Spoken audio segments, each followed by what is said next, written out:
no es del caso mencionar el nombre porque me pareció conducente la pregunta. Él me pregunta que yo ayer me referí al hecho jurídico y que él dice que de pronto yo me debía haber referido fue al acto jurídico.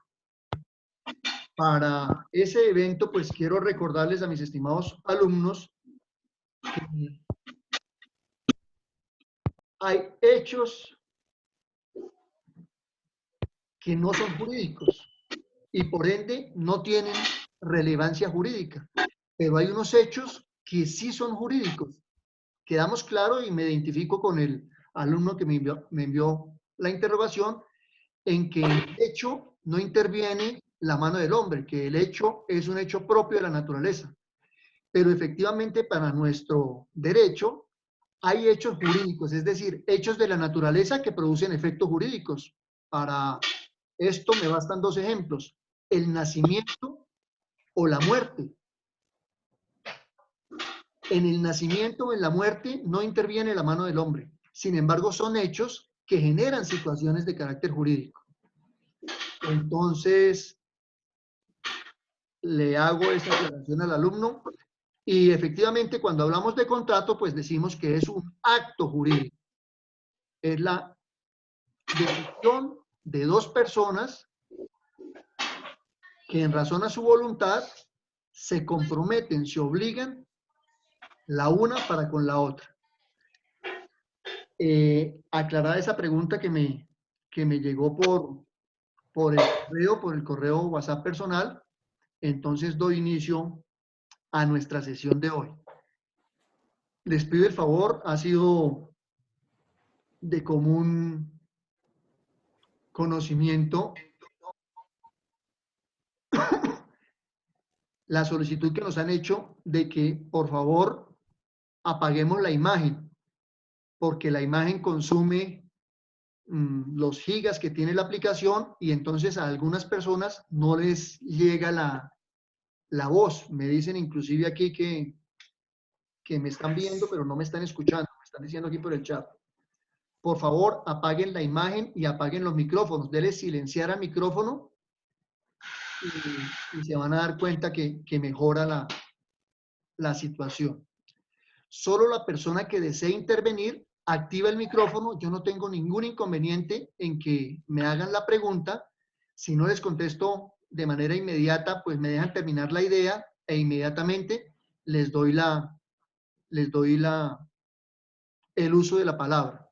Pero por favor, en lo posible, apaguemos las cámaras y apaguemos los micrófonos para que haya una mejor comunicación entre todos.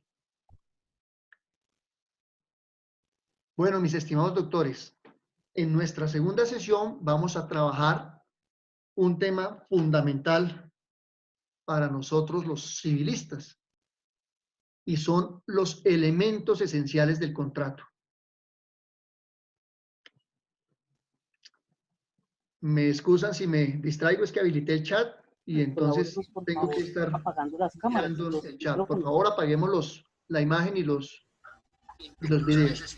Entonces, el tema de hoy, mis estimados doctores, son los elementos esenciales del contrato. Pero no podemos silenciarnos, quitémonos esa... compañeros, lo que pasa es que la velocidad de descarga de esas plataformas, la velocidad de subida, se interrumpe cuando yo no cierro los audífonos, los micrófonos, perdón, yo no cierro. A ver, cerremos los audífonos. Estoy escuchando varias voces. Cuando la persona nueva va a entrar, digamos que la plataforma se colapsa. Uno no les está diciendo que apaguen cámaras y apaguen audífonos porque sí. Es porque definitivamente eso no ayuda a que todos estemos colgados. Por favor. Bueno, arranco pues. Los elementos esenciales del contrato. Cuando hablamos de esenciales, es que si por alguna circunstancia falta uno de esos elementos, el contrato no es válido. Ayer me preguntaba un alumno que si el contrato se podía hacer en un papel, en un documento cualquiera, y que Porque no se te está entendiendo, porfa. No sé. ¿Qué está pasando? A ver, Profe, no se entiende, se escucha entrecortado. Profe, no. yo creo que es porque tienen los micrófonos abiertos y las imágenes abiertas. Estoy aplicando la misma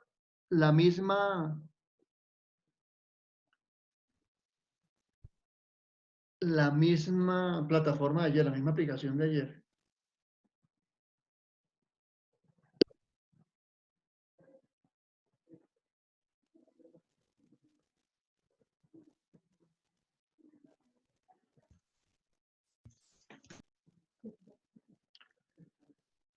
A ver, ¿ya mejoró?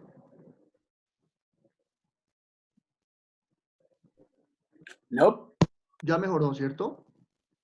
Ahí se le oye claro, profe, pero a veces se interrumpe. Con todo el respeto, profe. Gracias. Sí, Bueno. estuvo por momenticos. Ya arrancamos. Entonces les decía, nuestro tema de hoy son los elementos esenciales del contrato. Cuando hablamos de elementos esenciales de la esencia, esto quiere decir que si llegan a faltar alguno de los elementos, pues el contrato carece de validez. La jurisprudencia nos dice que son 4 elementos. Y yo voy a agregar 2 adicionales. Pueden que algunos doctrinantes no lo hagan. Es una situación propia del docente para efectos de que ustedes tengan un bagaje completo. Ustedes en su desarrollo jurídico ya podrán determinar si se quedan con los 4 primeros elementos o si logran deciden adicionar los 2. Doctor, buenas noches, doctor. A ver. Doctor, buenas noches. ¿Cómo me les va para todos? Habla William Cifuentes. Por favor, silenciar los micrófonos, ya que se escuchan muchas interrupciones. Por favor, gracias. Muchas gracias, doctor. Oído. El primer elemento es la capacidad. Por favor, vayan tomando sus apuntes como si estuviéramos en clase.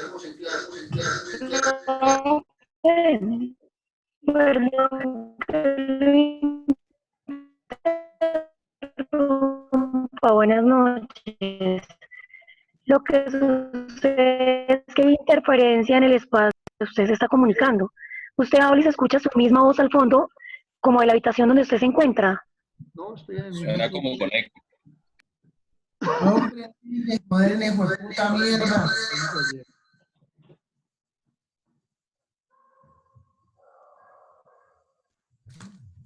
Aquí dicen que, aquí me está escribiendo Pancha Villa, me dice que la apertura de los micrófonos y las cámaras reducen la capacidad de la transmisión.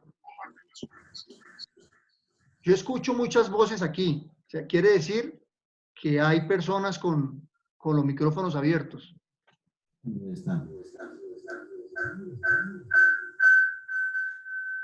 Al inicio de la transmisión se me presentó también ese inconveniente. Lo que hice fue cerrar y volver a iniciar, a ingresar a la sala y se mejoró el audio del doctor. ¿Estás grabando?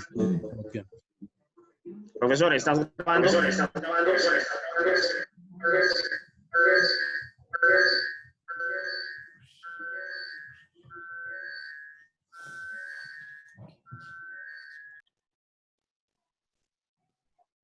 ¿Me escuchan mejor, mis doctores? No, perfecto. Aquí me están diciendo que mejor. Por el chat, trabajemos por el chat. Bueno, parece que mejoró. Parece que el tema es de colaboración de ustedes, mis estimados doctores.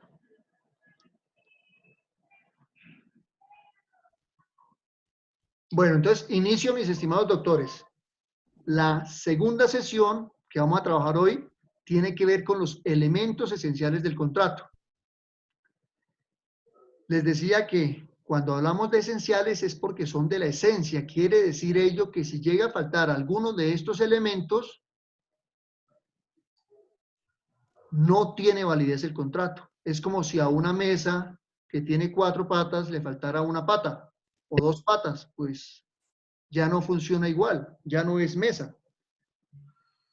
El primer elemento que tenemos es la capacidad. Por favor, van anotando en sus apuntes como si estuviéramos en clase.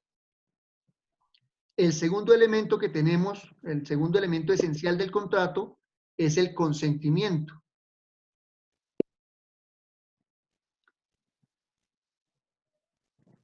El tercer elemento es el objeto lícito.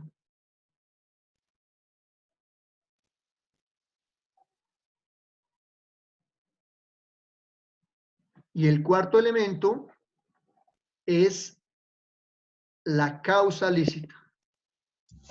Entonces los agrupo. Tenemos que como elementos esenciales del contrato están la capacidad, el consentimiento, el objeto lícito y la causa lícita. Yo quiero agregar 2 elementos adicionales que la mayoría de los doctrinantes no lo tienen. Profe, Ni siquiera el Código Civil lo tiene. profe, qué pena. Pero, a ver, ¿qué pasó? ¿Será que puede repetir lo primero que se cae? Donde estaba hablando de los elementos esenciales que ibas a empezar a decir. A ver, repito, los elementos esenciales del contrato son 1, la capacidad, 2, el consentimiento, 3, el objeto lícito y 4, la causa lícita.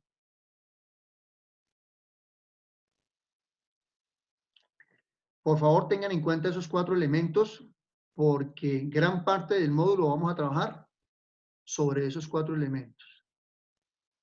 La doctrina establece también 2 elementos adicionales. Yo soy de las juristas que adopto como elemento esencial del contrato, de algunos contratos, la forma y las solemnidades. Entonces, repito, para el Código Civil colombiano, los elementos esenciales son capacidad, consentimiento, objeto lícito y causa lícita. Yo, en mis clases, suelo adicionar 2 elementos o requisitos esenciales del contrato adicionales, que son la forma y las solemnidades. Vuelvo, insisto, algunos doctrinantes, estos 2 últimos elementos, la forma y las solemnidades, no los tienen como elementos esenciales, pero adelante les voy a manifestar por qué yo los considero elementos esenciales del contrato. Yo y muchos otros doctrinantes. Quiero que en sus anotaciones definamos de manera muy breve, pero solo para tener idea de lo que yo voy a estar hablando, la definición de cada uno de ellos. Tenemos que el Código Civil, cuando habla de capacidad, establece que la persona sea legalmente capaz. Por ahora vamos a manejar ese ítem, que la persona sea legalmente capaz. Cuando se menciona el consentimiento, decimos que esta persona consienta en dicho acto o declaración y que este consentimiento esté libre de vicios. Cuando estamos hablando de acto o declaración, entiéndase, contrato, ¿no? Entonces, repito, que esta persona consienta en dicho acto o declaración y que este consentimiento esté libre de vicios. No se preocupen que más adelante vamos a ver los vicios del consentimiento. Cuando nuestro Código Civil habla de objeto lícito, se refiere a que el acto o el contrato recaiga sobre un bien lícito.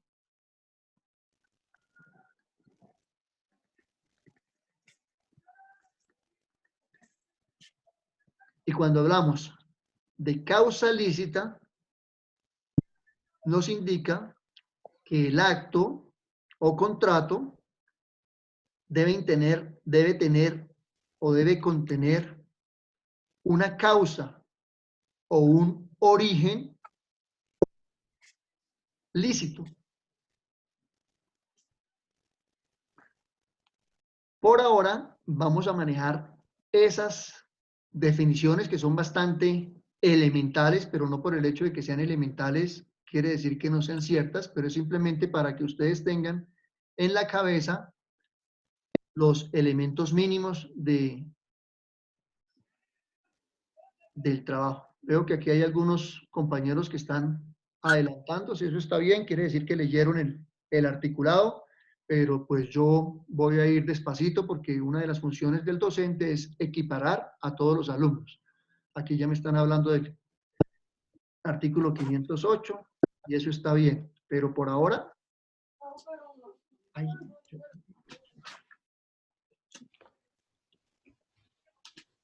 ¿me están viendo? Pregunto, ¿me están viendo? Sí, señor, profe. ¿Cómo Sí, no? señor, sí, señor. Ah, perfecto, No, perfecto. Está bien todo. Gracias. Bueno, ya me pusieron nerviosos ustedes con tanta... Bueno, no se les olvide los dos requisitos o elementos adicionales que yo establecí. La forma y las solemnidades. Ténganlos bien presentes porque van a ser posteriormente bastante importantes. Ahora, mis estimados doctores, para quienes están tomando apuntes o para quienes están manejando un esquema documental, vamos a hablar de la capacidad. Nos vamos a centrar en el primer elemento esencial del contrato, que es la capacidad. No se les olvide, siempre tengamos presente que los elementos esenciales del contrato son la capacidad, el consentimiento, el objeto lícito y la causa lícita. Además agregamos dos, que es la forma y las solemnidades.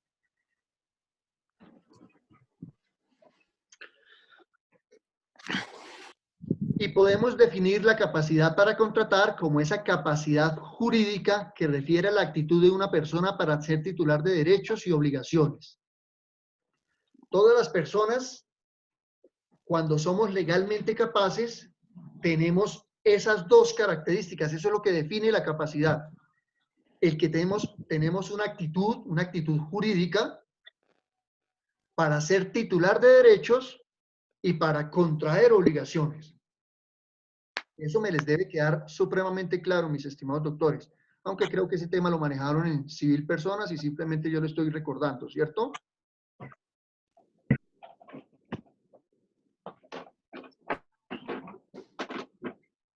Esa actitud que tienen las personas le permite ejercer y exigir sus derechos, ¿cierto? No se les olviden nunca, mis estimados doctores, los derechos se ejercen y se exigen. Como decía un docente hace mucho tiempo atrás mío, los derechos no se mendigan, los derechos se exigen. Y ese es un atributo de la capacidad de las personas, el ejercer y exigir los derechos. Y el segundo atributo que habla de las obligaciones es el que nos permite contraer obligaciones. Inclusive, si queremos ir un poquito más lejos, el atributo de la capacidad nos permite comparecer en juicio. Si nosotros no cumplimos nuestra obligación. La capacidad jurídica, entonces, mis estimados doctores, permite crear, modificar o extinguir relaciones jurídicas de forma voluntaria y autónoma.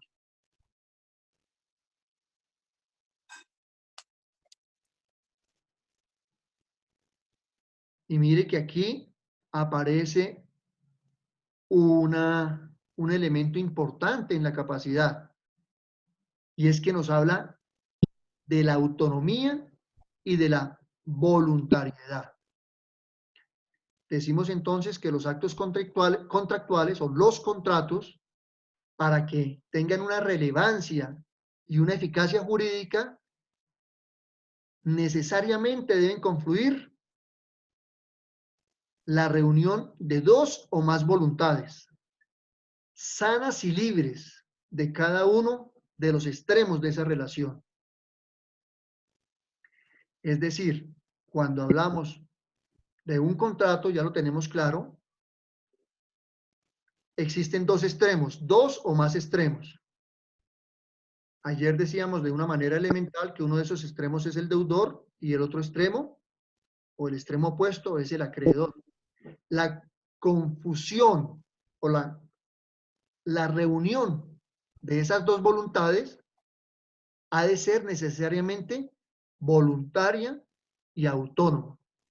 Es decir, si yo llego a recargar mi tarjeta de Transmilenio, yo lo hago de forma voluntaria y autónoma.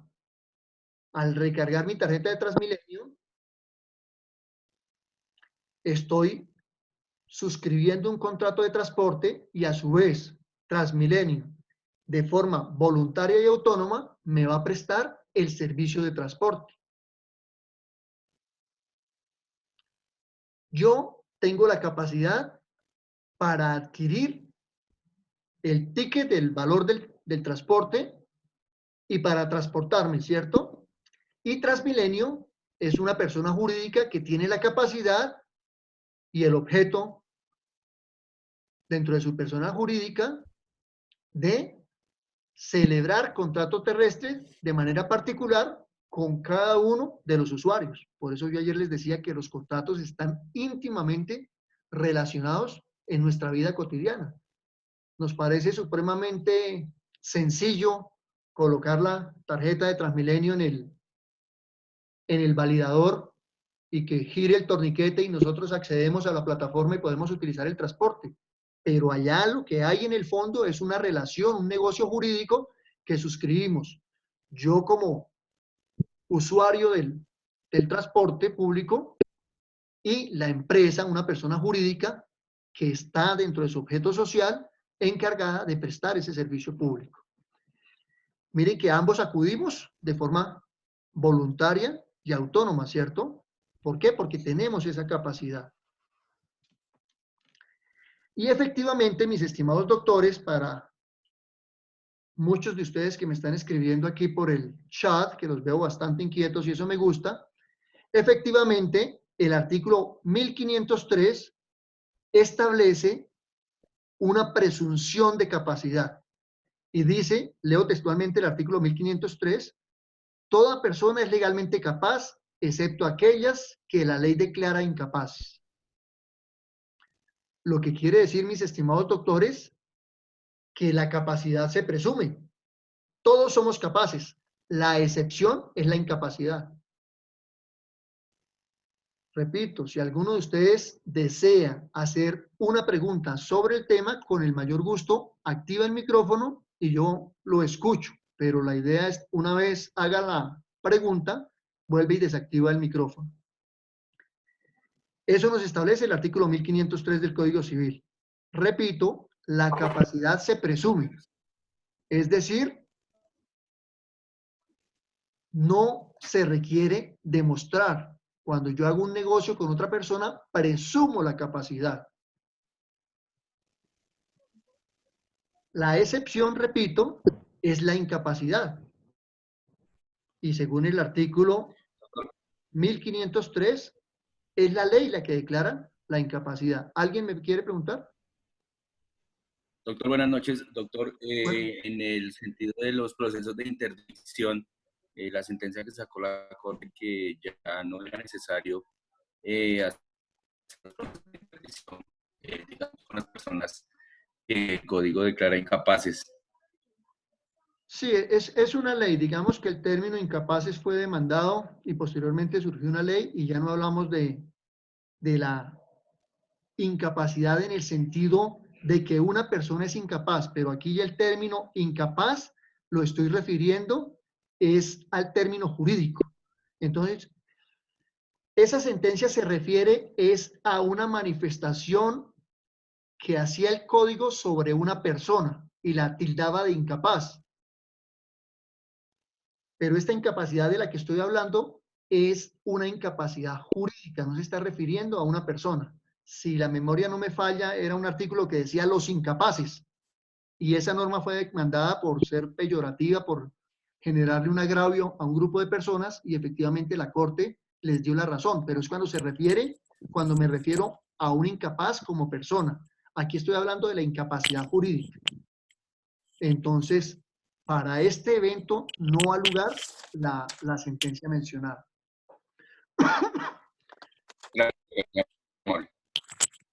No, yo casi no le estoy escuchando a mi doctor. No, gracias, doctor, gracias. Échenle una Ya. miradita a los que quieran,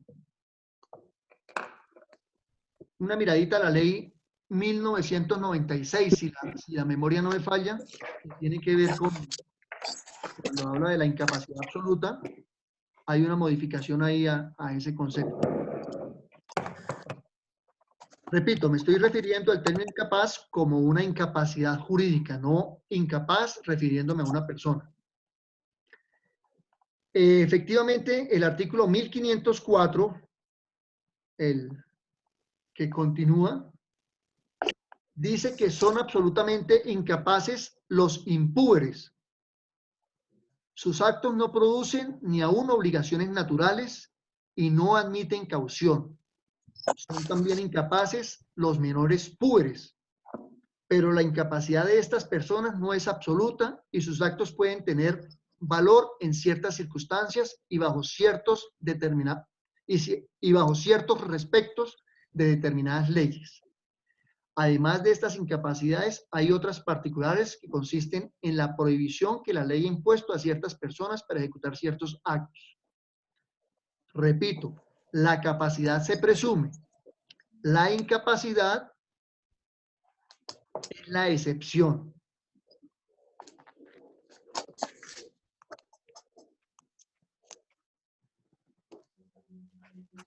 Me voy a referir a las personas que son absolutamente incapaces.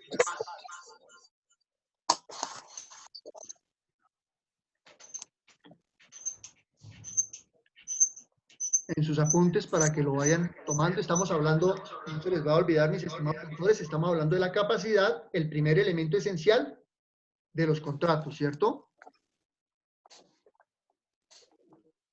Entonces, son absolutamente incapaces, uno, las personas con discapacidad mental absoluta. Son aquellas que sufren de una afectación o una patología severa o profunda de aprendizaje, de comportamiento o de deterioro mental. Quienes deseen profundizar en el tema pueden ir a la ley 1309 del 2009, concretamente el artículo 17.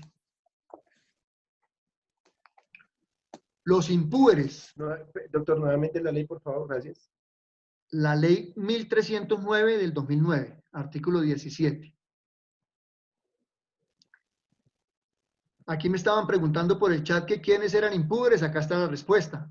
Para el Código Civil, los impúberes son las personas menores de 14 años. No se les vaya a olvidar nunca eso. Y tercero, los sordomudos que no puedan darse a entender por ningún medio.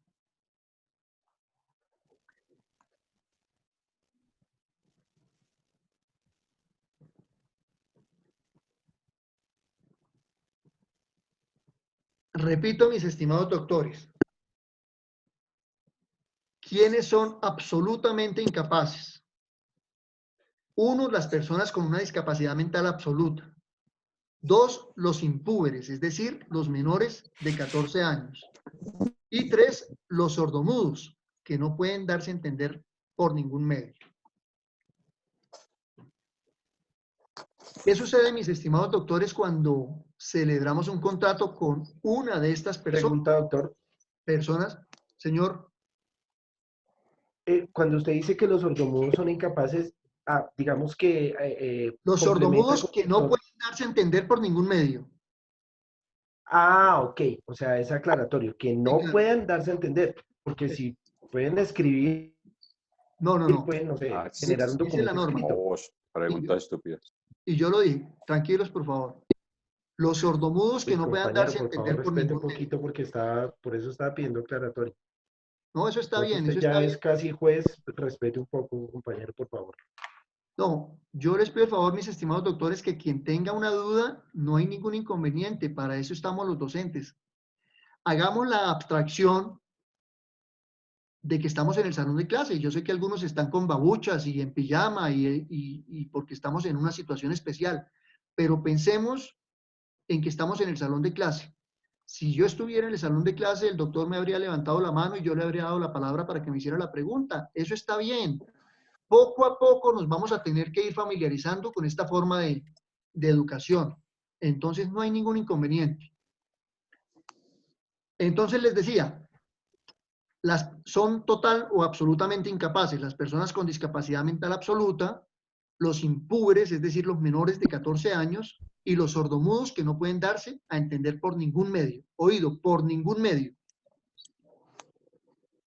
¿Qué quiere ello decir, mis estimados doctores? Que si celebramos un acto o negocio jurídico con cualquiera de estas, o mejor, con una persona en cualquiera de estas tres situaciones,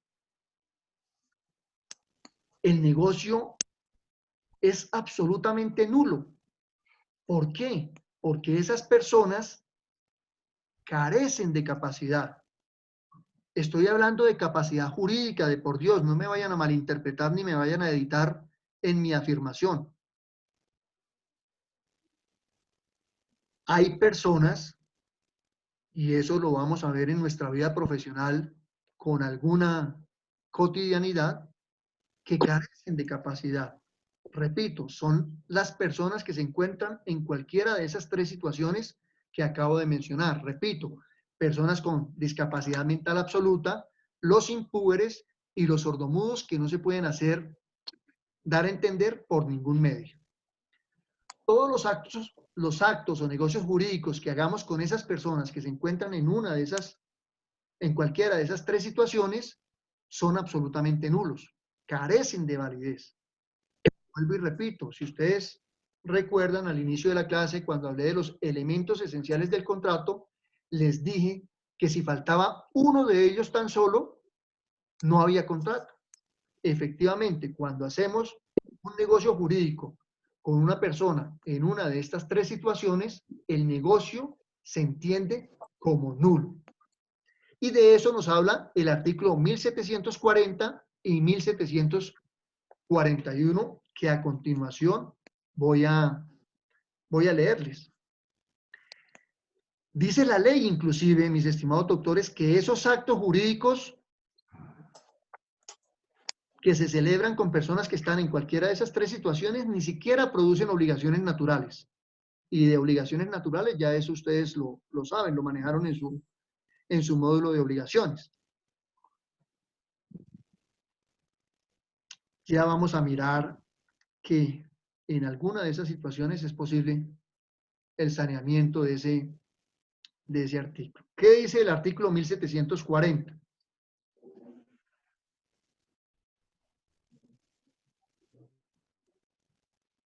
Perdón que estoy mirando aquí un chat. 1740. 1740. Concepto y clase de nulidad. A ver, mi doctor. Lo escucho. Concepto y clase de nulidad. Todo acto o contrato a que falta alguno de los requisitos que la ley prescribe para el valor de del mismo acto, contrato según su especie y la calidad, o la nulidad puede ser absoluta o relativa, profe. No, estado de las partes. A ver, ya repito.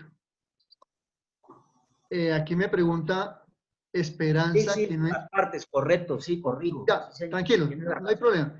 Esperanza me pregunta, me dice que no entiende la diferencia entre incapacidad jurídica y de persona.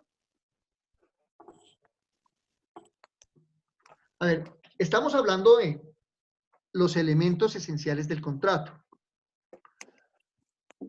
Los elementos esenciales del contrato son 4: capacidad, consentimiento, objeto lícito y causa lícita.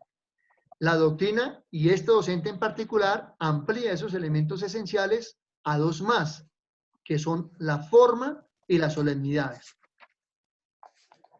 Y nos adentramos en el tema de la capacidad. Cuando nos referimos a la capacidad, decimos, y lo dice el artículo 1508,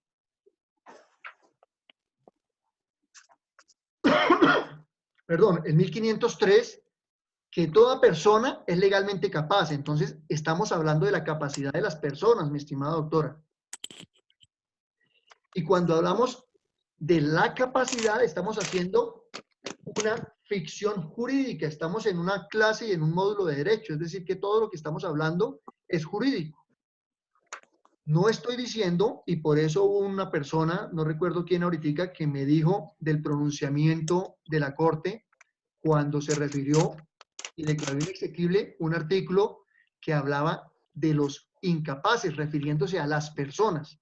Yo no estoy tildando a las personas de incapaces, sino que estoy hablando de un elemento esencial en los contratos que es la capacidad. Es un elemento jurídico y las personas que no tienen esa capacidad jurídicamente se llaman incapaces. Oído, pero jurídicamente.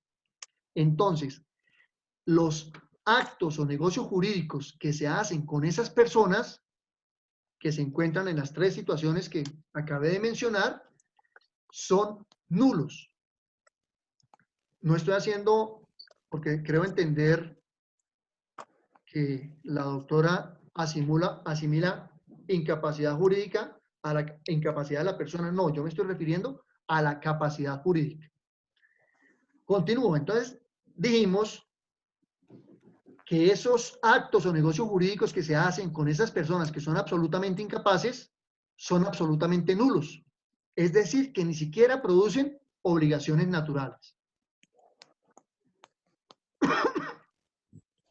Y efectivamente, el artículo 1740, que habla del concepto y las clases de nulidad, como muy bien nos lo acaba de aportar el doctor, establece que es nulo todo acto o contrato a que falta alguno de los requisitos que la ley prescribe para el valor del mismo acto o contrato, según su especie y calidad o estado de las partes. Entonces yo les decía, cuando hablaba de los requisitos esenciales, que si falta uno de ellos, no hay contrato. Eso es lo que nos dice el artículo 1740. Que cuando hablamos de un acto jurídico o un contrato y le falta alguno de los requisitos o elementos esenciales, la ley establece que es nulo. Miren la importancia de tener claro los elementos esenciales del contrato. ¿Listo, mis doctores? Doctor, una pregunta. Señor.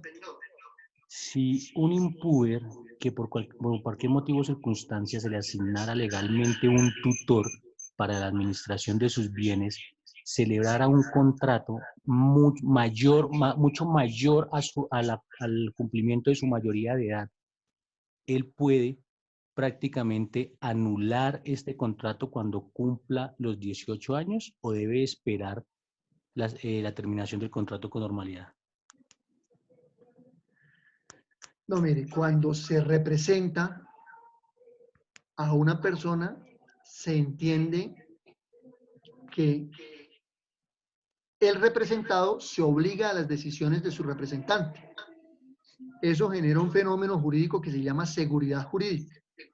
De lo contrario, pues imagínese hacer un negocio o un acto jurídico con un representante de un impuber y estar en esa zozobra de que cuando el impuber deje de ser impuber, el negocio pierda validez. Así no funciona. O sea, para la ley colombiana, los actos del representante obligan al representado. Obviamente, siempre y cuando se cumplan los requisitos de ley, ¿no? Porque si no, se habrá de perseguir el incumplimiento o el cumplimiento de dicho acto en razón a la violación de un requisito legal. Pero la pregunta concreta es si después de que deje de ser impuber puede alegar o iniciar acción civil para rescindir el contrato, la respuesta es no. ¿Claros? Gracias, doctor. Ok. Doctor, pero en ese caso entonces el impuber sí tiene decisión, en el caso que plantea el compañero. No tiene decisión porque lo que me dice el compañero es que está representado. Y efectivamente, hay impubers que tienen curadores, o personas que ejercen la patria potestad. Lo que lleva a concluir que el negocio... Y usted concurrió al concierto de la Sinfónica del 20 de septiembre. Sí, señor. Fue un buen concierto. ¿Perdón? Bueno, creo que se nos metió por ahí un diablito o alguien se le olvidó apagar el micrófono. El artículo 1741 habla de la nulidad absoluta y la nulidad relativa. Acuérdense que estamos hablando de nulidades. ¿Por qué? Porque dijimos que los actos que se celebren con personas incapaces producen una nulidad absoluta. Dice el artículo 1741. La nulidad producida por un objeto o causa ilícita y la nulidad producida por la omisión de algún requisito o formalidad de las leyes prescriben para el valor de ciertos actos o contratos en consideración a la naturaleza de ellos y no a la calidad o estado de las personas que los ejecutan o acuerden. En ese evento son nulidades absolutas. Asimismo, dice mejor, hay asimismo nulidad absoluta en los actos y contratos de las personas absolutamente incapaces. Cualquier otra especie de vicio produce nulidad relativa y da derecho a la rescisión del acto o contrato. Entonces queda claro, y este artículo 1741 lo que hace es reafirmar que los contratos o actos jurídicos que se realicen con personas absolutamente incapaces, es decir, las que están en cualquiera de las tres situaciones que acabamos de hablar, generan una nulidad absoluta, es decir, no es posible sanearlas. Mucho cuidado, mis estimados doctores, en su vida profesional les van a llegar muchos negocios donde dicen, no, mire, yo celebré un contrato con Juan y Juan manifiesta que, o en su momento parecía que era mayor de edad o manifestó que era mayor de edad. No. En ese evento, cuando es menor de 14 años, se denomina impúber y los actos jurídicos que realice esa persona se tienen como nulos de manera absoluta.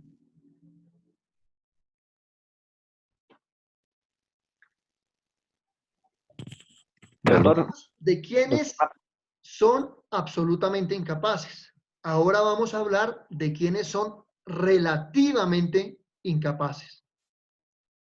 Entonces, repito, única y exclusivamente para hacerme didáctico, son absolutamente incapaces las personas con una discapacidad mental absoluta.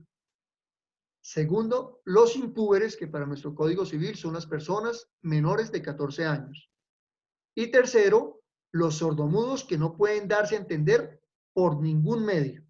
Esas son las personas que se encuentran en una situación de absoluta incapacidad jurídica. Ahora bien, vamos a ver quiénes son los relativamente incapaces.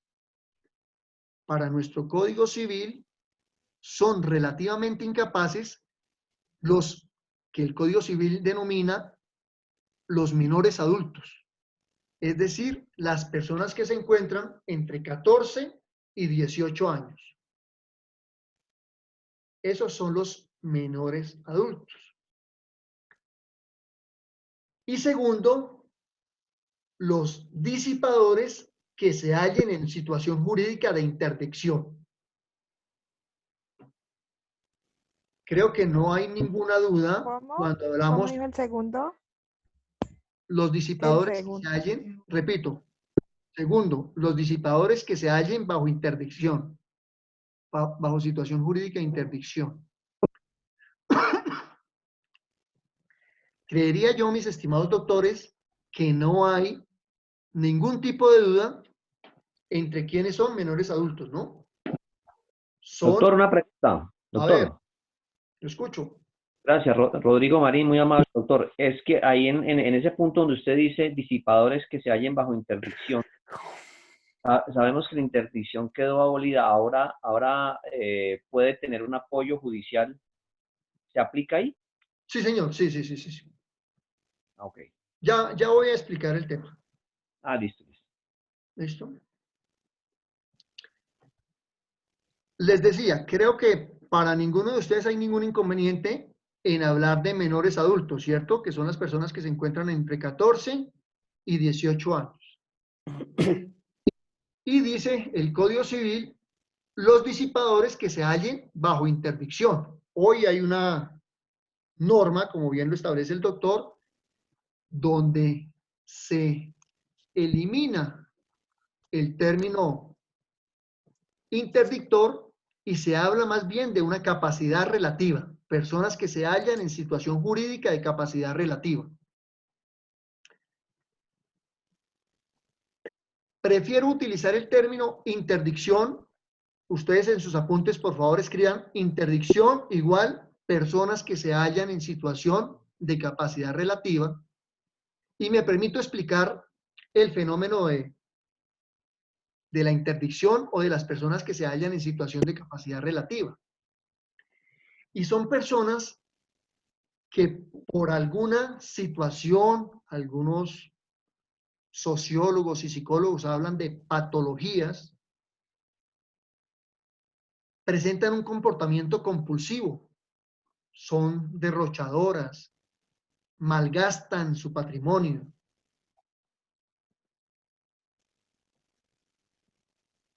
Por ejemplo, hay un fenómeno que todos los docentes echamos manos, la ludopatía.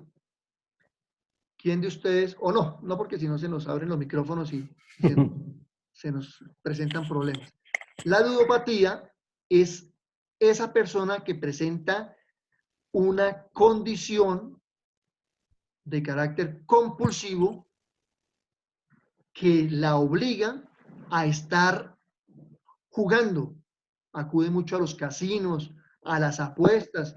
Nosotros aquí en la ciudad hacemos relación a que una persona es ludópata cuando acude a los casinos y se gasta toda la plata en los casinos. No. Hay personas que, por ejemplo, en los campos les gusta mucho el juego de gallos y no tienen ningún problema en apostar gran parte de su patrimonio, y por qué no decir todo su patrimonio, en una riña de gallos o en una pelea de perros o en un juego de cartas. Creo que ustedes se pueden dar cuenta que hay muchas personas que por su condición han perdido grandes capitales en esa situación. Aquí la pantalla me dice que Pancha Villa levantó la mano. ¿Quieres aportar algo? Pancha, te digo Pancha porque así me aparece en la imagen. La doctora Villa. Bueno, entonces voy a cancelar aquí porque aquí me apareció. No sé si en la pantalla de ustedes les apareció también. Sí, señor. Bueno, entonces ya le... No, profe, es que quería preguntar, Dime. por ejemplo, si el delito lo está cometiendo, o bueno, digamos, el contrato o el convenio lo hace el que hace el representante legal del menor, y el tipo, por ejemplo, hace una estafa.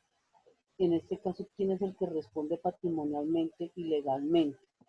La persona que está representando al menor, y en caso de que el menor cumpla la edad, él también tiene que responder económica y penalmente. Vuelvo y repito, los actos que se realizan por intermedio de representante o apoderado obligan al representado. Si existe algún tipo de maniobra artificiosa o ilícita, pues se tendrá que accionar por la vía civil o penal la maniobra del representante a efectos de defraudar el patrimonio del representado. Pero es una situación totalmente al margen, porque si no, imagínense, mi doctora, no podríamos hacer ningún negocio jurídico o ningún contrato con un impuber o con el representante del menor. ¿Listo? Insisto, si el representante realiza maniobras ilícitas con la intención de defraudar los intereses o el patrimonio de su representado, en este caso el menor, pues hay unas acciones, inclusive penales, para adelantar contra ese representante. No se les olvide que cuando hablamos del 1503 dijimos que la capacidad se presume, es decir, que si yo hago un negocio jurídico con el representante de una persona en situación de incapacidad jurídica, pues entiendo que ahí se subsanó la incapacidad.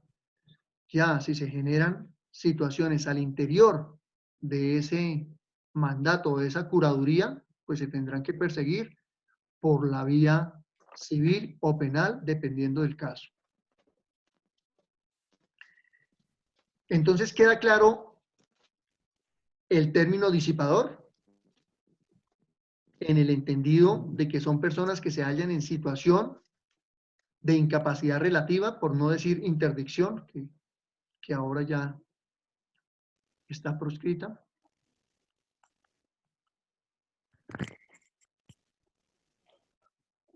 Ahora bien, como estamos hablando de incapacidad relativa, pues también tenemos que concluir que los actos, los contratos o los negocios jurídicos que hagan estas personas en situación de incapacidad relativa, pues generan una nulidad relativa o se afectan por una nulidad relativa. Cuando hablamos de nulidad relativa, ¿a qué nos referimos? A que pueden sanearse posteriormente por la ratificación o por el paso del tiempo. Ahí opera un fenómeno que se llama la prescripción extintiva. Es decir, aquí se opera el ejemplo que me colocaba el alumno cuando hablábamos de la incapacidad absoluta de los impúberes.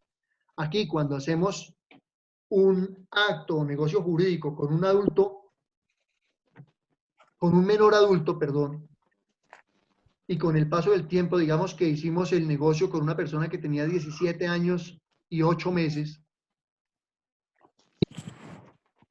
y cuando cumple su mayoría de edad, es decir, los 18 meses, esta persona ratifica el negocio jurídico de manera voluntaria, sin ningún tipo de presión o fuerza jurídicamente hablando, pues el negocio queda saneado. Por eso hablamos de una nulidad relativa, porque permite, repito, sanear el negocio cuando se cumpla el requisito.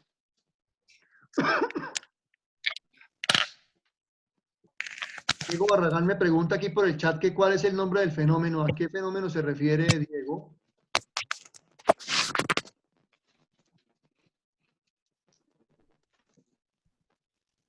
Diego Barragán. Bueno, continúo.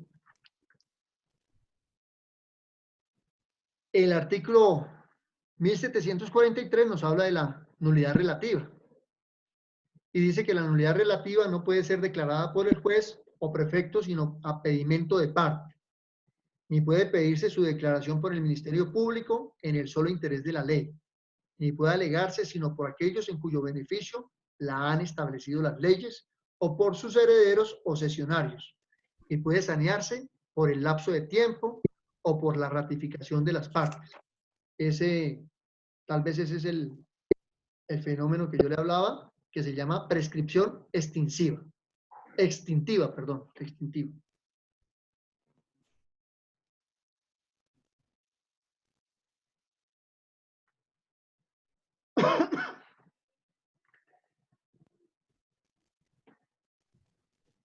¿Cómo probamos la incapacidad, mis estimados doctores? Hasta aquí está claro. Hablamos de incapacidad absoluta y dijimos que las personas que se encuentran en estado de incapacidad absoluta, pues sus actos, contratos o negocios jurídicos generan una nulidad absoluta. Dijimos también que hay otras personas que se encuentran en una situación jurídica de nulidad relativa, perdón, de incapacidad relativa, lo que nos permite concluir que las personas que se encuentran en situación de nulidad relativa, que son los adultos mayores y los disipadores, sus actos, sus contratos o sus negocios jurídicos tienen una nulidad relativa. Cuando hablamos de nulidad relativa, estamos diciendo que son situaciones jurídicas que pueden sanearse con la ratificación o por el transcurso del tiempo. Si ustedes se dan cuenta, el artículo 1743 que yo acabo de leer, pues lo que establece es que no se puede ni el juez ni el Ministerio Público solicitar la nulidad de oficio. Solamente se puede alegar esta nulidad por la persona directamente afectada, por sus herederos o cesionarios. Es decir, tienen un interés jurídico en el asunto. Y hablamos de un término que, por favor, quiero que le hagan una rayita especial, que es la prescripción extintiva. Quiere ello decir que con el transcurso del tiempo se sanea la incapacidad relativa. Puede pasar, mis estimados doctores, que una persona que se encuentre en situación de disipador, que se encuentre en interdicción o como se dice ahora, en una situación de incapacidad relativa, por virtud de la ley, vuelva a tener capacidad. Hay un aforismo jurídico que dice que en derecho las cosas se deshacen como se hacen. Para que una persona sea declarada disipadora, necesariamente es menester que haya un pronunciamiento judicial. Oído, mis estimados doctores, no basta el concepto médico. No basta la certificación médica que diga que Luis Ignacio Vargas es un disipador o es una persona compulsiva que se encarga o tiene por costumbre derrochar la plata. La verdad sea dicha, a mí casi la plata no me alcanza, pero no quiere decir que yo sea disipador. Pero en el evento en que una persona manifestara que un médico, que Luis Ignacio Vargas es disipador, no por ese solo hecho se me genera una incapacidad relativa. Repito, esa situación tiene que ser determinada por la vía judicial, es decir, un juez es quien debe hacer esa manifestación. Y asimismo, mis estimados doctores, un juez, previo el experticio técnico, es decir, el peritaje, los conceptos médicos correspondientes, podrá declarar a una persona que se halle en una situación de incapacidad relativa, volverla a tener una capacidad. Puede que esa persona que tenía un comportamiento compulsivo y derrochador, después de un tratamiento, se corrija su comportamiento, y si se demuestra ante un juez, este juez puede volver a declararle la capacidad. Les decía, mis estimados doctores, hasta ahí vamos bien. Es importante que estos conceptos les queden claros porque estos conceptos los van a acompañar a ustedes toda su vida académica y profesional. Entonces es bien importante, mis estimados doctores, que esta conceptualización jurídica les quede clara desde ahora, porque creo que no lo vuelven a ver. Esto tiene que quedar aprendido e interiorizado en sus mentes a partir de hoy. Por eso les pido el favor de que lean. Hoy la plataforma estuvo un poco congestionada, pero ustedes se dan cuenta, yo subí ayer la primera sesión, yo mañana o esta noche, me dicen mis compañeros docentes que en la madrugada se pone más liviana, más fácil, más asequible la plataforma, entonces en la madrugada subo el resumen pues de la sesión de hoy, e igual les indico que subo los links de la sesión de ayer y la sesión de hoy para que ustedes los repasen. Inclusive hasta yo mismo los miro y a veces me doy cuenta de algunos hierros que pude haber cometido. Pero la idea es que ustedes puedan acceder al link y puedan volver a repasar la clase. Les decía, ¿cómo se prueba la incapacidad? Insisto, mis estimados doctores, la capacidad se presume. La excepción es la incapacidad. ¿Alguien tiene alguna pregunta?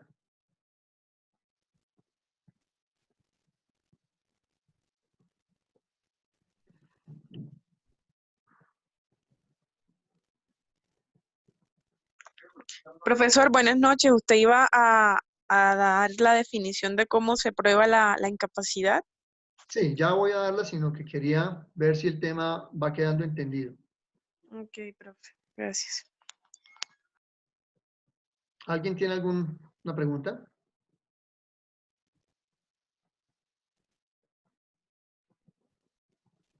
Todo bien, profe. Ahí estamos bien. Gracias. Bueno. Entonces, como dijimos que la capacidad se presume, que la excepción es la incapacidad, ¿a quién cree ustedes que le corresponde probar la incapacidad? Al que se presume incapaz. ¿Perdón? Al juez. Al juez, No, profesor. el juez decide. No. El juez no le corresponde probar nada, el juez decide. La parte interesada. Claro, al que se presume incapaz. Correcto. A quien alega esa incapacidad. ¿Y cómo se prueba esa incapacidad? Por los medios técnicos disponibles. Es decir, la incapacidad por disipador se probará ¿cómo? Aportando la sentencia del juez que declara a esa persona en interdicción o en situación de incapacidad relativa, ¿cierto?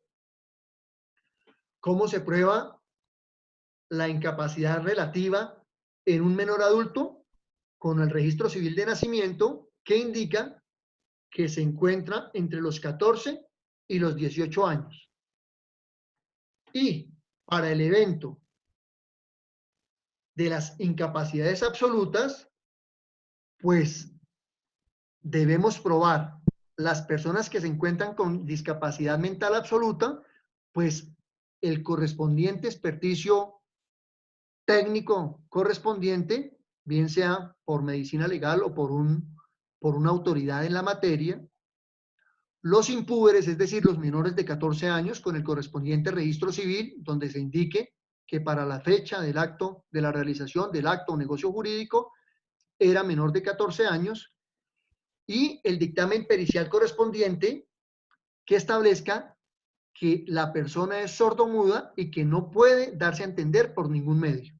Esa es la forma como se prueba la incapacidad.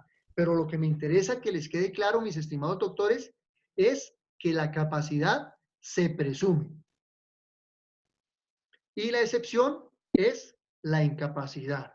Aquí me escribe Belisario que el interesado, correcto. La persona que tenga la intención de probar la incapacidad, decimos nosotros los abogados, la carga de la prueba le corresponde a quien esté interesado en probar esa situación jurídica. Y des en cuenta, mis estimados doctores, que probar esa situación jurídica es bastante relevante en el tema de los contratos, ¿no? Porque si hablamos de una incapacidad absoluta, decimos que el contrato es nulo, ¿no es verdad? Y si hablamos de una incapacidad relativa y yo soy interesado en probar esa incapacidad relativa, por ejemplo, soy un heredero o un cesionario de quien realizó el contrato, pues obviamente demando esa nulidad relativa y como quiera que no se va a sanear ni por el tiempo ni por la ratificación, pues puedo echar para atrás, puedo rescindir el contrato. Y eso tiene unas consecuencias jurídicas grandísimas.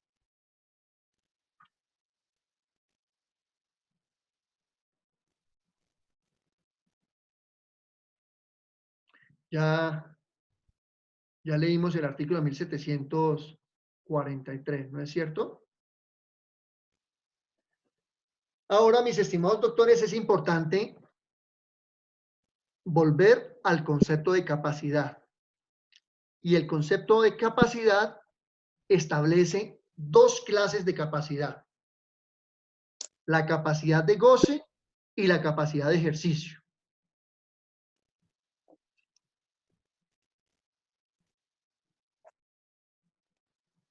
Repito, devolviéndonos al concepto de capacidad como el primer requisito o elemento esencial de los contratos, tenemos que hay dos tipos o dos clases de capacidad: la capacidad de goce y la capacidad de ejercicio. ¿Qué es la capacidad de goce? La capacidad de goce consiste en el mero goce de los derechos. Las personas que solo poseen este tipo de capacidad pueden gozar de sus derechos solo en representación de otras personas. Por ejemplo, las personas jurídicas colectivas necesariamente requieren de un representante legal. Igual los menores de 18 años, que requieren ser representados por sus padres. Es decir, la capacidad de goce es el mero goce de esos derechos. Mientras que la capacidad de ejercicio es mucho más amplia que la capacidad de goce.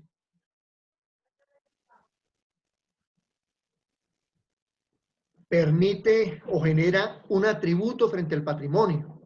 Es decir, la persona goza de sus derechos y además puede contraer obligaciones si así lo desea.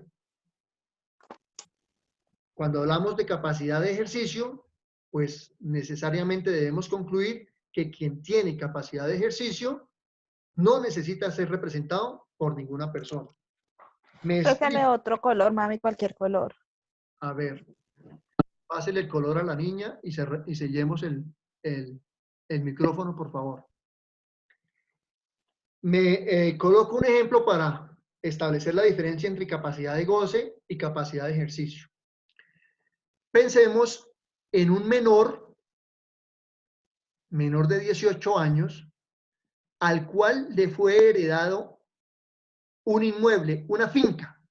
Imaginémonos la finca con una casa de recreo amplia, generosa, bonita, una piscina, muchos animales, etcétera, etcétera, etcétera. La propiedad es de ese menor. Él puede disfrutar ese derecho de dominio, ¿cierto?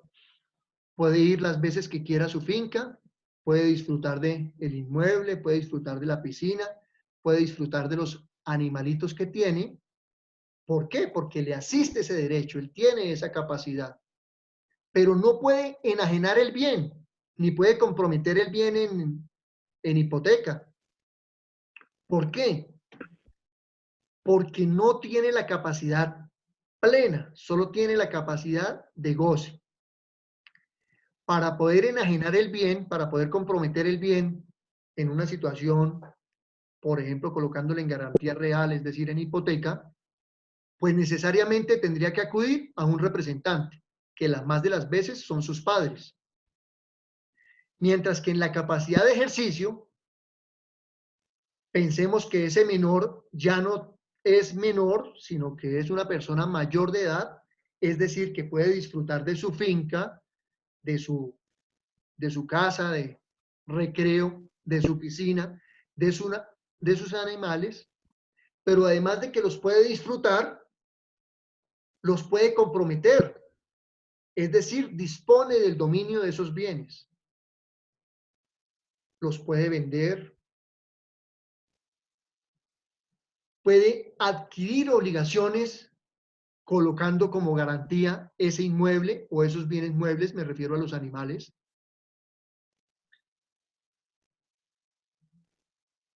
Puede enajenar el bien.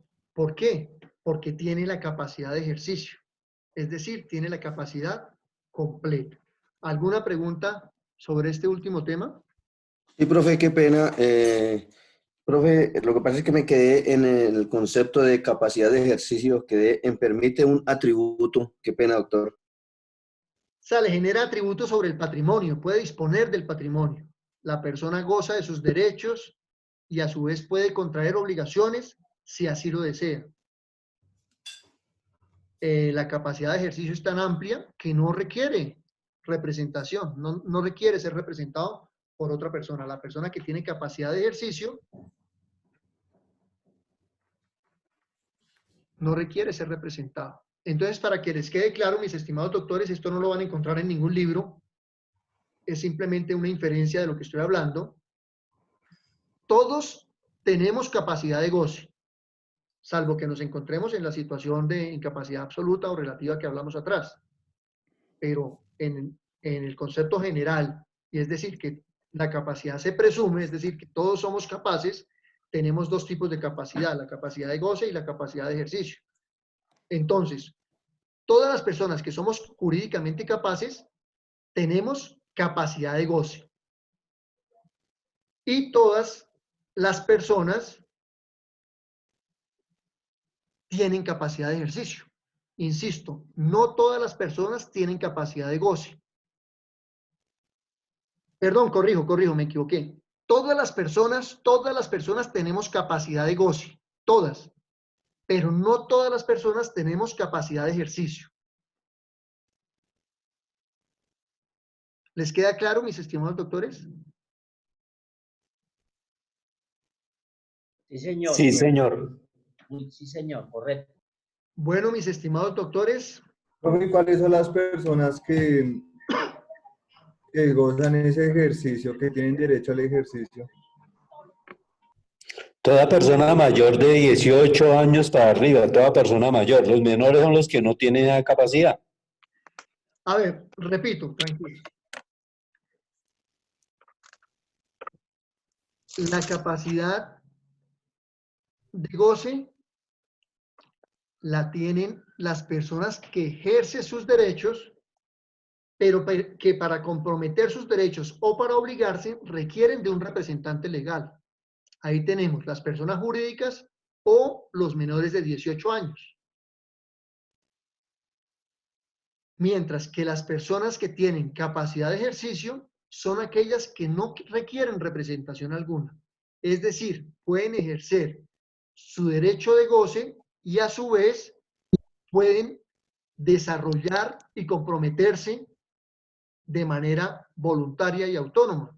Pueden inclusive comprometer su patrimonio, pueden enajenar, disponer de sus derechos, si se me permite el término. Pueden enajenar los bienes, pueden obligarse. Yo puedo adquirir un crédito y colocar como garantía ese bien que tengo. ¿Por qué? Porque tengo la disposición o la capacidad de ejercicio. Un ejemplo más claro, doctor, serían las personas con síndrome de Down que poseen capacidad de goce pero no de ejercicio. No. De pronto esas personas que usted señala, mi estimado doctor, pueden ser las personas que se encuentren en una situación de incapacidad absoluta o de incapacidad relativa. Pero oído, aquí cuando hablamos de capacidad de goce y capacidad de ejercicio, estamos en el concepto de las personas que son capaces, es decir, en la generalidad. No se les olvide que la incapacidad es la excepción. Entonces, cuando hablamos de capacidad, necesariamente hablamos de dos tipos de capacidad, la capacidad de goce y la capacidad de ejercicio. El goce es la facultad que tienen las personas de disfrutar esos derechos, pero no poder disponer de ellos, salvo que estén representadas, mientras que la capacidad de ejercicio es la capacidad total, donde se dispone de esos derechos, donde se tienen y se gozan esos derechos y a su vez se dispone de ellos. Se puede obligar la persona a sí misma. ¿Qué otra pregunta, mis estimados doctores? Profe, o sea que esas clases de capacidad solo aplica para quienes 100% son capaces. Correcto. No se les olvide, mis estimados doctores, que de acuerdo a lo establecido en nuestro Código Civil, en el artículo 1503, la capacidad se presume, es decir, todos somos capaces. La excepción es la incapacidad. Lo que pasa, mis estimados doctores, es que para efectos jurídicos uno tiene que trabajar mucho la excepción, porque la excepción es la que nos va a generar situaciones jurídicas que a la postre ustedes, mis estimados doctores, cuando sean profesionales, van a tener que tener claro eso. Cuando a ustedes les llega a su oficina un negocio de una compraventa, pues uno inmediatamente infiere que el negocio se realizó por personas capaces. Pero en su momento, pues se va a tener que mirar la situación que presente la excepción, que es la incapacidad. Pero la generalidad, repito, es la capacidad de las personas. Y cuando hablamos de capacidad, hablamos de dos tipos de capacidad: capacidad de goce y capacidad de ejercicio. ¿Qué otro inconveniente tienen o interrogante tienen, mis estimados doctores?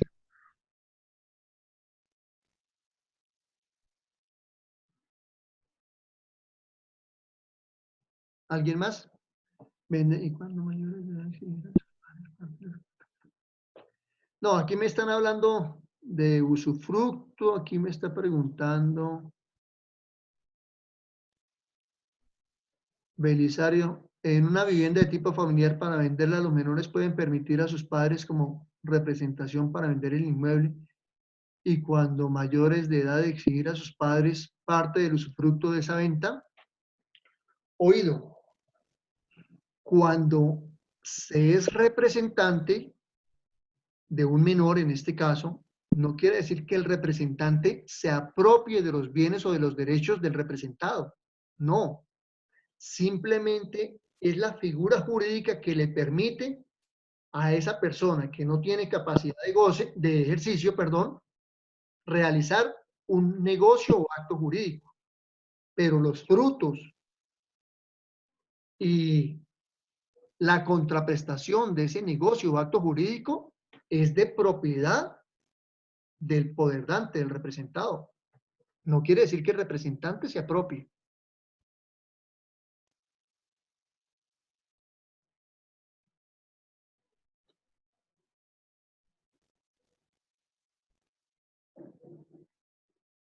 ¿Alguna otra pregunta? Aquí dos mensajes nuevos, ya un segundo.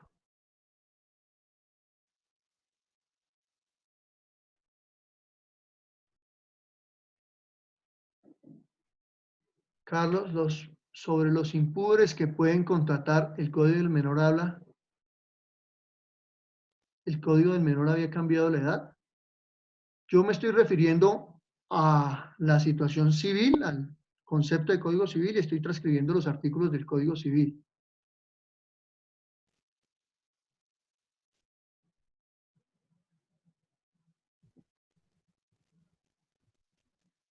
No se les olvide, mis estimados doctores, que el Código Civil es una norma bastante antigua. El Código Civil es la ley 87 de 1887.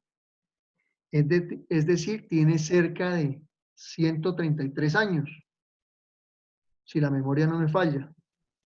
Y eso hace que muchos términos y muchas situaciones jurídicas hayan cambiado en razón al paso del tiempo. Tampoco se les olvide que nuestro Código Civil lo escribió un poeta, ¿no?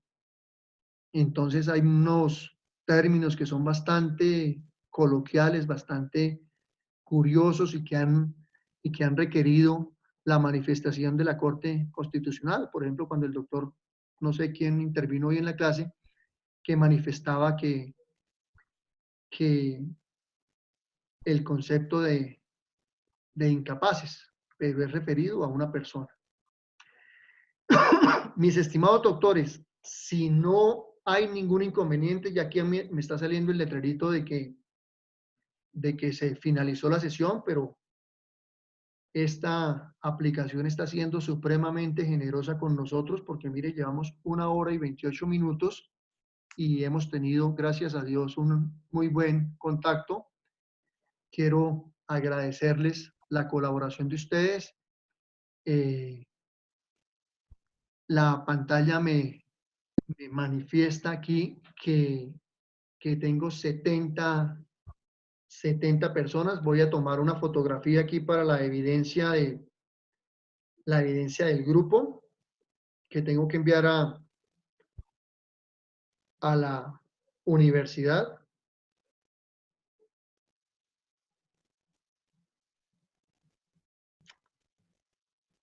Ahora, ¿dónde está? Horarios virtuales.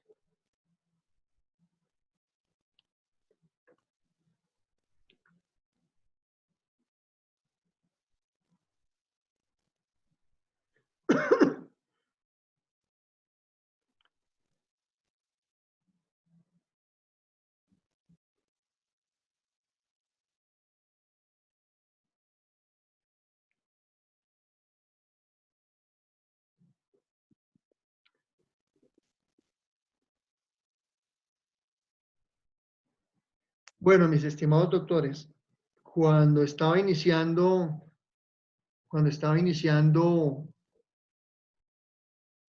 esta sesión, pues hice una manifestación y envié un audio. Espero que se reciba de la mejor forma, en el sentido de que me llamó mucho la atención que hoy decidieron apagar el chat del grupo.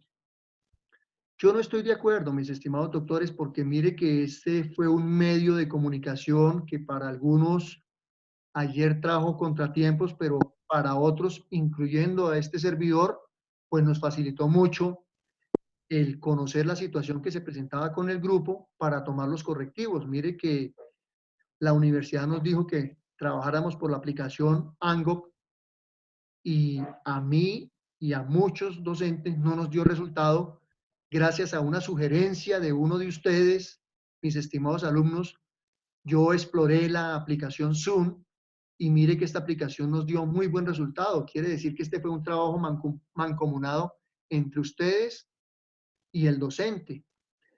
Me llamó mucho la atención la decisión de apagar el chat y que solo los monitores tuvieran acceso al mismo, porque de eso no se trata, mis estimados doctores. Lo primero que nosotros tenemos que aprender en nuestra vida profesional es a ser tolerantes y a no involucrarnos. El maestro uruguayo Couture habla de que en los mandamientos del abogado, que uno de los mandamientos del abogado es no comprometerse en el asunto, porque si no, imagínense nosotros, yo que llevo 35 años de ejercicio profesional, pues estaría cargado con la cantidad de situaciones que he tenido que conocer. Entonces, nosotros como profesionales del derecho y como personas pertenecientes a la raza humana, pues tenemos que aprender a tolerar. No todos tienen que pensar como uno. Hay personas que tienen el derecho, y para mí es un derecho sagrado, a no estar de acuerdo. Y por el hecho de que esas personas no estén de acuerdo, no las podemos silenciar. Las tenemos que escuchar. La manifestación que haga una persona, si es debidamente respetuosa y está debidamente argumentada, pues ha de ser de recibo. Yo veré si cambio o no mi posición. Nadie me está obligando, pero yo no tengo por qué anularla, por qué suprimirla, por qué acallarla. No. Mire que del disenso surge el progreso. Si todos andáramos iguales, pues a poco lo que avanza una sociedad. Pero mientras las personas nos manifestemos de manera respetuosa y debidamente argumentada, porque yo sí soy un defensor de la argumentación, expresemos nuestro criterio, pues lo debemos escuchar. Vuelvo y repito, no es vinculante, no es obligatorio. Lo que no estoy de acuerdo es con que acallemos las personas. Yo les propongo que el grupo siga abierto. Mire que hoy corregimos muchas situaciones, lo que empezó un poquito difícil al principio, se logró superar y poco a poco vamos a ir mejorando. Yo he recibido sugerencias de algunos de ustedes, he tratado de aplicarlas y mire que los resultados van mejorando. Mis estimados doctores, les deseo una feliz noche. Muchas gracias por la colaboración, por la disposición de ustedes y muchos éxitos en la siguiente sesión. Muy atentos, feliz noche. Gracias, profe. Mañana, doctor. Mañana, profe. Mañana, doctor. Mañana. La aplicación me permite hacer la invitación desde hoy. Entonces voy a dejar la invitación abierta porque parece que por hacer ese ejercicio de programar la sesión es que no me está cortando los 40 minutos. Entonces voy a seguirlo haciendo porque nos está dando resultado. Es decir, que la invitación queda hecha desde hoy. Mañana podemos ingresar aceptando la invitación o simplemente con el link directamente. Que tengan feliz noche. Bueno, gracias. Gracias, doctor Vargas. Gracias, profe. Muy amable. Juiciosos, Gracias, ¿no? profe. Buenas noches. Juiciositos en casa. Sí, señor. Gracias, Sí, profe. profe. La Mañanation, ¿dónde anda? En la casa, Amén, Tamayo. con Luz Dari.